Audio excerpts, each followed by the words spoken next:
The collision. The revolving doors of the Langston Hotel spun open with their familiar whisper as Olivia Carter stumbled through, dragging a battered suitcase behind her. Her cheeks burned from the November wind. Her coat was damp at the edges, and her shoulders ached from hauling her life's possessions halfway across Manhattan after the subway decided to break down on her first day in New York. She had been in the city for exactly 4 hours, and already it felt like it was chewing her up. New York. Was it the city of dreams or a field of nightmares? A voice inside Olivia whispered, "Welcome to hell." As she stepped onto the gleaming marble of the lobby, one of her suitcase wheels gave out entirely. The plastic cracked with a sound that echoed through the pristine space. The bag tipped forward, and the zipper split open like a wound. Her belongings spilled across the floor. Wrinkled shirts, a box of cooking utensils wrapped in a dish towel, and a crumpled letter of recommendation from her old boss in Portland. Olivia dropped to her knees, mortified, scrambling to shove everything back inside as a bellhop approached with cautious steps. Guests in designer coats walked past, some casting amused glances, others looking right through her as if she were invisible. That's when it happened. A man, tall and moving with the urgency of someone fleeing a fire, rounded the corner and collided with her at full speed. Her elbow knocked into the broken suitcase handle, sending her sprawling sideways. His arm instinctively caught her around the waist, but not before their bodies tangled in a graceless heap. His hand was firm against her back, apologetic. The scent of expensive cologne reached her nose, woodsy with a hint of spice. "I'm so sorry. Are you hurt?" His voice was low, British, and polished with genuine concern. Olivia blinked up into hazel eyes that seemed almost frantic. "I'm fine. What? Do I know you?" "No, but I need your help right now." He glanced over his shoulder like a man being hunted.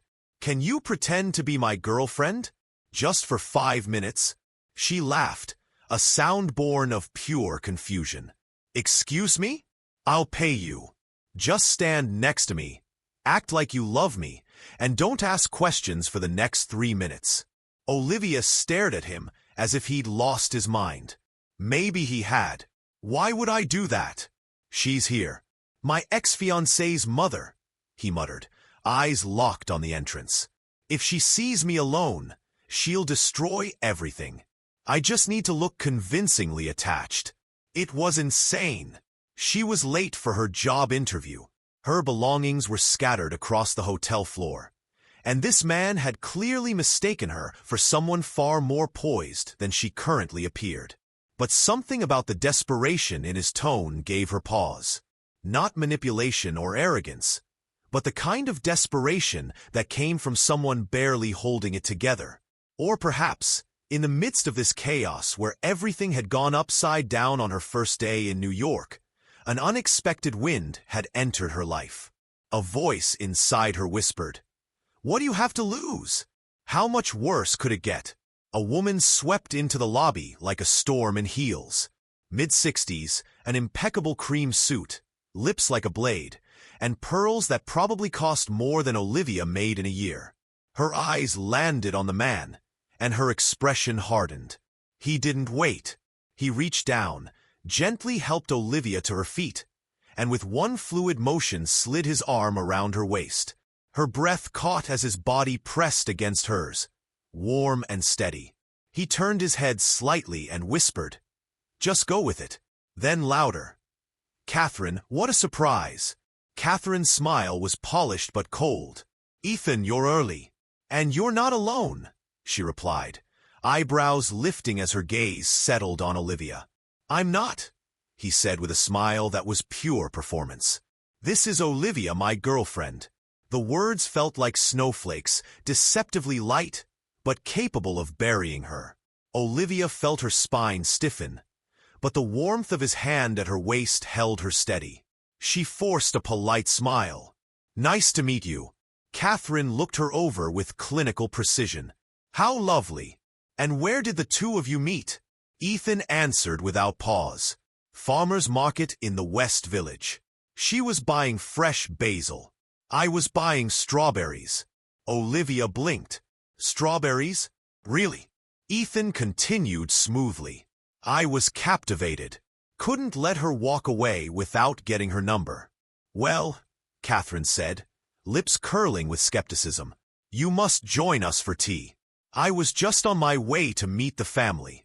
I'm sure they'd love to meet the woman who managed to thaw the most stubborn man in New York. Tea with the family.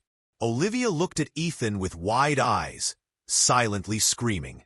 He smiled back at her with something that looked dangerously like trust. She'd love to, he said. Olivia swallowed hard. I'd love to. And that's how Olivia Carter, a chef who just arrived in New York with no job, a broken suitcase, and dreams held together with anxiety, found herself pretending to be the girlfriend of a man whose name she didn't even know. The performance. They sat beside each other in the hotel's lounge, surrounded by velvet chairs, golden chandeliers, and the low hum of piano music. Catherine talked. Ethan nodded, and Olivia played along, her fingers trembling around the delicate teacup while her heart beat like a trapped bird. She still didn't even know his full name. Catherine peppered them with questions about their relationship, each one like a small test. When did they meet? How long had they been together? What did they love most about each other? Ethan fielded most of them with practiced ease, weaving a story about weekend farmers markets and quiet dinners at home. But every so often his eyes would find hers, silently asking her to jump in. Olivia, Catherine said, setting down her cup with deliberate precision. What do you do for work? I'm a chef, she replied, surprised by how steady her voice sounded. How fascinating. And where do you work? Olivia felt heat rise to her cheeks. I'm between positions right now. Just moved here from Portland. Catherine's smile sharpened. Ah, so you followed love to New York. How romantic. The way she said it made it sound like a diagnosis of terminal foolishness. Something like that. Olivia managed. Ethan's hand found hers under the table, his thumb brushing across her knuckles. The touch was meant to be reassuring, but it sent an unexpected jolt through her. After what felt like hours, but was probably only 45 minutes, Catherine finally stood, smoothing her skirt with manicure hands. Oh, this has been delightful. Ethan, I'll be in touch about the wedding arrangements. Actually, Catherine, Ethan said, rising as well. There's something I need to tell you about that. Her eyebrows lifted. Oh, the wedding is off. It's been for weeks now. I thought Claire would have mentioned it. Catherine's composure cracked just slightly, like ice beginning to split. I see. And when exactly were you planning to inform me of this development? Now, after I've already made commitments. Financial commitments. The temperature in the room seemed to drop 10 degrees. Olivia felt like she was watching a chess match played with live ammunition. I understand that complicates things, Ethan said carefully. But I can't marry someone I don't love. Catherine's gaze slid to Olivia, and she felt pinned like a butterfly to a board. And I suppose this is why. Your farmer's market romance. Olivia has nothing to do with my decision about Claire, does she? Catherine's smile was all teeth. How convenient that you discovered true love just as you were getting cold feet about a very advantageous arrangement. Olivia wanted to sink through the floor. She was drowning in a conversation she didn't understand, playing a role she was completely unprepared for. It wasn't like that, Ethan said. No. Then tell me, dear. Catherine turned to Olivia. When exactly did you and Ethan become involved? The question hung in the air like a blade. Olivia's mouth went dry. She didn't know the timeline, didn't know when the engagement had ended, didn't know anything except that she was about to destroy whatever fragile story they'd built. Recently, she said finally. How recently? Catherine insisted. Ethan's voice carried a warning. I'm simply curious about the timeline. You understand, Don't you, Olivia? I've invested a considerable amount in Ethan's future. I'd hate to think I've been misled. Olivia looked at Ethan, seeing the tension in his jaw, the way his hands had clenched into fists. She made a decision that surprised even her. I understand you're disappointed, she said, meeting Catherine's gaze directly. But Ethan is a grown man. He has the right to make his own choices about his life. Don't you think? Catherine's smile turned glacial. Of course, though, choices do have consequences, don't they, Ethan? Without waiting for an answer, she gathered her purse and turned to leave.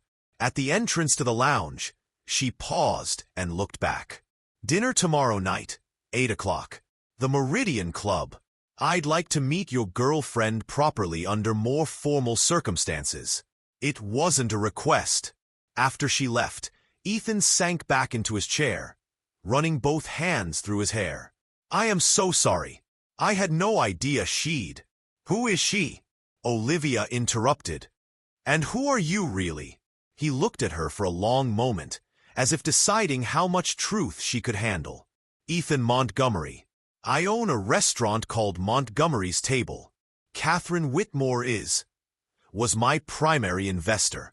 She's also the mother of the woman I was supposed to marry next month. Supposed to marry. Past tense. Very past tense. The engagement ended 3 weeks ago. And she doesn't know. Claire was supposed to tell her. Apparently, she decided not to. Olivia leaned back, trying to process it all. So, you're using me to avoid an awkward conversation with your ex-future mother-in-law? I'm using you to avoid having my restaurant destroyed by a woman who doesn't accept the word no. Despite everything, Olivia found herself curious rather than angry. What kind of restaurant? Modern American cuisine. Farm to table. We source everything locally when possible. His face brightened slightly when he talked about it. It's been my dream since I was 15. And she could really shut you down? She holds 60% of my debt. If she calls it in, he shrugged. I lose everything. They sat in silence for a moment, the weight of what they'd just done settling between them. I should go, Olivia said finally. I have a job interview in an hour. Wait. He pulled out his wallet and extracted a business card. If you're looking for work, I might have something. Pay isn't great, but it's honest work in a good kitchen. She looked at the card, then at him. Is this part of the act? No. This is me recognizing that you just saved my life, and you're probably a hell of a cook if you moved across the country to chase your dreams. Olivia pocketed the card. About tomorrow night. You don't have to. I'll figure something out. She stood, smoothing her skirt, and looked down at him. What time should I meet you? His surprise was obvious. We'll do it. 7:30. And Ethan, next time someone asks when we met, let's agree on the story first. As she walked away, she heard him laugh. A sound of relief and something else she couldn't quite identify. Whatever she'd just gotten herself into, there was no turning back now. The rehearsal. The next morning, Olivia met Ethan at a small cafe in the West Village that smelled like fresh bread and possibility. He was already there when she arrived. 2 cups of coffee on the table and a notebook open between them. We need to get our story straight, he said without preamble. Catherine will be looking for inconsistencies. Olivia slid into the seat across from him, noting the dark circles under his eyes. You look like you didn't sleep. I didn't. I spent the night researching Catherine's background, trying to figure out what she's really after. He pushed one of the coffee cups toward her. She's not just Claire's mother. She's a corporate strategist who specializes in hostile takeovers. But she doesn't just want control of my restaurant. She wants to own it completely. Why? Prime real estate in Midtown. My lease is locked in for another 8 years at below market rates. She could sell the location for 3 times what the restaurant is worth. Olivia sipped her coffee, processing this. So the engagement to Claire was never about love. It's a business arrangement. Though I don't think Claire saw it that way. He looked uncomfortable, she thought. Well, it doesn't matter what she thought. The point is, Catherine invested in me because she expected a return that included marriage into her family. That's off the table. She's looking for other ways to recoup her investment. And you think pretending we're together will change her mind? I think it might buy me time to find alternative financing. If she believes I'm serious about someone else, she might be willing to negotiate rather than simply destroy everything. They spent the next hour crafting their fictional relationship. How they met, farmer's market. He spilled coffee on her jacket. Their first date, a small Italian place in Little Italy. He was nervous and kept dropping his fork. Their first kiss, at her apartment after she cooked him dinner and he helped with the dishes. What about families? Olivia asked, pen poised over the notebook. I'm an only child. Parents died in a car accident when I was 22. I have 2 brothers, both younger. Parents divorced when I was 16. Mom remarried. Lives in Seattle now. Dad's a carpenter in Oregon. They added it to their list, along with favorite movies, shared hobbies, and the kind of intimate details that couples accumulate over time. Pet peeves? Ethan asked. People who don't return their shopping carts. People who are rude to waitstaff. Good one. Shows character.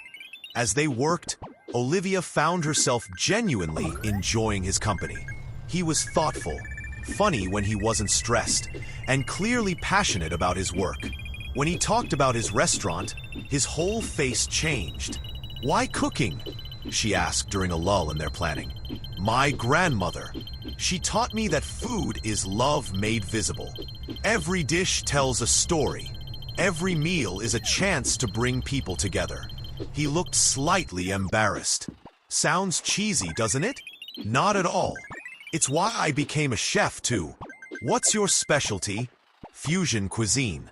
I like taking traditional dishes and giving them unexpected twists, like Korean-Mexican fusion or Indian-Italian combinations. That's brilliant. We should collaborate sometime. For real? There was something in his voice that made her look up from the notebook. Their eyes met across the table. And for a moment, the pretense fell away. She saw not the desperate man from yesterday, but someone genuinely interested in her as a person. The moment stretched until her phone buzzed with a text message. She glanced at it and sighed. Bad news. My interview yesterday didn't go well. He said I was overqualified for the position, but underqualified for the market. Whatever that means. It means they're idiots. Their loss. Easy for you to say. You're not the one burning through savings with no job prospects. Ethan was quiet for a moment, then reached into his jacket pocket and pulled out an envelope. I have a proposition. Another one? Hear me out. I need someone to help me through the next few weeks while I figure out my financing situation. You need work. What if we made this arrangement official? Olivia raised an eyebrow. You're offering to pay me to be your fake girlfriend? I'm offering to pay you to be my business partner. The girlfriend thing is just additional duties. How much? $5,000 for 2 weeks. Plus, I'll hire you as a consultant for the restaurant. You can help me develop some new menu items. Bring that fusion experience to Montgomery's table. Olivia stared at him. $5,000 was more than she'd made in 3 months at her last job. It would buy her time. Give her a chance to establish herself in the city without the pressure of immediate employment. What exactly would I have to do? Attend social events with me. Meet with Catherine and her people. Help me present a united front while I sort out the financial mess. And after 2 weeks, hopefully, I'll have secured new investment, and we can stage an amicable breakup. You'll have money and experience in your pocket, and I'll have my restaurant. It was crazy, completely insane. But as she looked at Ethan's earnest face, she realized she was already mentally spending the money. I have conditions, she said finally. Name them. No physical contact beyond what's necessary for public appearances. I want a written agreement outlining exactly what you're paying me for. If this gets too complicated or uncomfortable, I walk away. No questions asked. Deal. They shook hands across the table, and Olivia wondered if she was making the smartest decision of her life or the most foolish. So, she said, gathering up the notebook, when do we start? Tonight. Catherine's dinner party is at 8 o'clock. I'll pick you up at 7:30. Where are we going? Meridian Club. It's formal. How formal? Black tie formal. Don't worry. I'll take care of the dress. As they stood to leave, Ethan caught her arm gently. Olivia, thank you. I know this is asking a lot. Just don't make me regret it. But as she walked away, she realized she was already looking forward to the evening ahead. And that thought scared her more than any amount of money Catherine Whitmore might be willing to throw around. The dinner. The dress hanging in Olivia's temporary apartment was a masterpiece of understated elegance. Deep navy silk that skimmed her body like water, with a neckline that suggested sophistication without revealing too much. The accompanying accessories were equally perfect. Delicate pearl earrings, a silver bracelet, and shoes that probably cost more than her monthly rent. Ethan had impeccable taste. She'd give him that. When he arrived to pick her up, he looked every inch the successful restaurateur in his perfectly tailored tuxedo. His hair was styled back, and he wore a watch that caught the light when he moved. But it was his expression that caught her attention. Nervous energy barely contained beneath his polished exterior. You look beautiful, he said, and she heard genuine appreciation in his voice. You clean up pretty well yourself. The Meridian Club was exactly what she'd expected. Old money and older traditions, with crystal chandeliers, mahogany paneling, and the kind of hushed reverence that came from centuries of wealth and privilege. As they entered the private dining room, Olivia felt every eye turned toward them. Catherine was there, of course, resplendent in burgundy silk. But she wasn't alone. A young woman with platinum blonde hair and ice blue eyes stood beside her, wearing a black dress that probably cost more than Olivia's education. Ethan, Catherine said, gliding forward with a smile that didn't reach her eyes. How lovely to see you again. And Olivia, you look absolutely stunning. Thank you for including me, Olivia replied, accepting the air kiss offered. Of course. I'd like you to meet my daughter, Claire. The blonde woman stepped forward, and Olivia felt her stomach drop. This was Claire, the ex-fiancée, the woman Ethan was supposed to marry.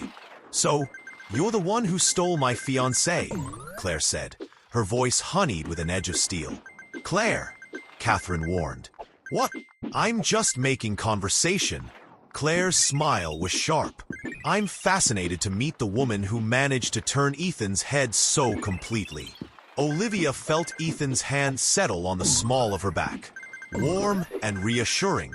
Claire, you know perfectly well that our engagement ended before I met Olivia. Did it? Because I seem to remember you being rather vague about your reasons. The tension in the room was thick enough to cut with a knife. Other guests were beginning to notice, conversations dying as they turned to watch the drama unfold. Perhaps we should sit down, Catherine suggested, though her eyes glittered with interest. Dinner was an exercise in psychological warfare, disguised as polite conversation. Claire regaled the table with stories of her and Ethan's relationship, each anecdote designed to highlight their shared history and intimate knowledge of each other. Catherine asked pointed questions about Olivia's background, family, and career prospects. So, you're unemployed? Claire said during the second course, her voice carrying just far enough for nearby tables to hear. I am between positions, Olivia replied evenly. How convenient that you met Ethan when you did. A successful restaurant owner must seem like quite a catch for someone in your situation. Claire, Ethan's voice held a warning. I'm just saying it's interesting timing. Your engagement ends, and suddenly there's this mysterious woman with no job and no connections who happens to sweep you off your feet. Olivia felt heat rise in her cheeks, but before she could respond, an older gentleman at the far end of the table spoke up. "Miss Whitmore, I think you're being rather rude to your mother's guest." Claire's smile faltered slightly, but Catherine jumped in smoothly. "Of course, we're all just curious about Ethan's new relationship. It's so sudden. Love often is," Olivia said, finding her voice. "Sometimes you meet someone and just know." "And what did you know about Ethan?" Catherine asked. Olivia looked at Ethan, saw the tension in his jaw, the way his hands gripped his fork. In that moment, she realized that somewhere between the coffee shop and the carefully rehearsed story, her feelings had shifted from a simple business arrangement to something more complex. "I knew he was kind," she said quietly. "I knew he cared about people, about creating something beautiful and meaningful. I knew he was the kind of man who would help a stranger without asking for anything in return." The table fell silent. Even Claire seemed momentarily speechless. "That's very sweet," Catherine said finally. "But love doesn't pay the bills, does it? What happens when the romance fades and real life sets in?" "The same thing that happens in any relationship," Olivia replied. "You work together to build something stronger than either of you could create alone." Ethan's hand found hers under the table, squeezing gently. When she looked at him, she saw something in his eyes that made her breath catch. Gratitude, yes, but also something deeper. The rest of the dinner passed in a blur of careful conversation and sideways glances. When it finally ended, Catherine stood and announced that she'd be in touch about next steps regarding the restaurant. Outside the club, Olivia and Ethan walked in silence until they reached his car. "That was brutal," she said finally. "You were incredible. The way you handled Claire, the things you said about me." He stopped, turning to face her. "Thank you. Part of the job, was it?" The question hung between them like a challenge. Olivia felt something shift in her chest, a recognition of truth she'd been avoiding. "I don't know," she said honestly. They drove back to her apartment in comfortable silence, but when he walked her to her door, neither of them seemed ready to say goodnight. "Catherine's going to fight this," Ethan said. "She's not going to make it easy. Are you having second thoughts about the arrangement?" "No, about involving you in this mess. Let me worry about that." He nodded, but his expression remained troubled. "There's something else. Something I should have told you before." Olivia's heart sank. "What?" Claire wasn't entirely wrong about the timing. "I did break off the engagement suddenly, without much explanation. And it was because I realized I couldn't go through with marrying someone I didn't love, even for the sake of the restaurant." "That's not exactly scandalous, Ethan." "No, but the reason I realized it," he ran a hand through his hair. "I've been lying to myself for months, pretending that a business arrangement could be enough. But when I saw you in that hotel lobby, when you agreed to help me without knowing anything about me or what you were getting into, I remembered what it felt like to be genuinely attracted to someone." Olivia stared at him. "You're saying you broke off your engagement because of me? A woman you'd known for 30 seconds? I'm saying you reminded me what I was giving up, what I was willing to sacrifice for financial security." Whoa, whoa, whoa, whoa. The weight of his words settled over her like a blanket. "Olivia, I know it's crazy. I know this whole situation is insane, but I need you to know that whatever happens next, whatever Catherine throws at us, my feelings for you stop being fake somewhere between the coffee shop and tonight." Before she could respond, he leaned down and kissed her. It was gentle at first, questioning, but when she didn't pull away, it deepened into something that felt like a promise. When they finally broke apart, Olivia felt dizzy. "This complicates things," she whispered. "Everything was already complicated. What happens now? Now we figure out if what we're building together is strong enough to survive what's coming." As he walked away, Olivia touched her lips, still feeling the warmth of his kiss. She'd agreed to help him save his restaurant. But somewhere along the way, she'd started to fall for the man himself. The question was whether they could navigate the treacherous waters of Catherine's opposition while figuring out what was real between them. One thing was certain. There was no going back now. The choice. The call came at 6 o'clock in the morning, jarring Olivia from sleep. Catherine's voice was crisp and businesslike, as if she were ordering coffee rather than delivering what sounded like an ultimatum. "Miss Carter, I'd like to meet with you today. Alone. I'm sorry." "What?" 1 o'clock. The Astor at the St. Regis. "I think it's time we had a frank conversation about your relationship with Ethan." The line went dead before Olivia could respond. She stared at the phone, her heart pounding. This wasn't part of the plan. She and Ethan had agreed to present a united front, to never meet with Catherine separately. But something in the woman's tone suggested this wasn't really a request. She called Ethan immediately.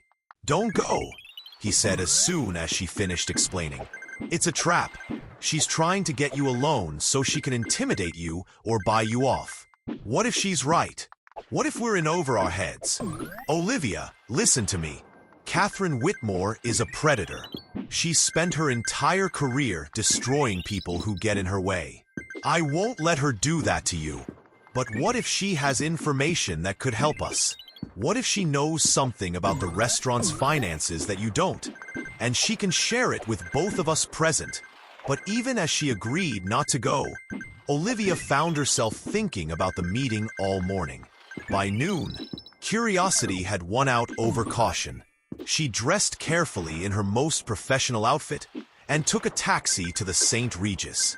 Catherine was already there, elegant in a cream-colored suit, sipping tea from china so delicate it looked like it might shatter if handled roughly.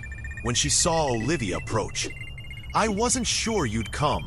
I almost didn't. Please sit. I've taken the liberty of ordering for both of us." As if on cue, a waiter appeared with a 3-tiered tray of delicate sandwiches and pastries. Everything looked perfect and tasted like sawdust in Olivia's mouth. "You're wondering why I asked you here," Catherine said, settling back in her chair with the satisfied air of a cat who'd cornered a mouse. "The thought had occurred to me. I want to offer you a job." Olivia nearly choked on her tea.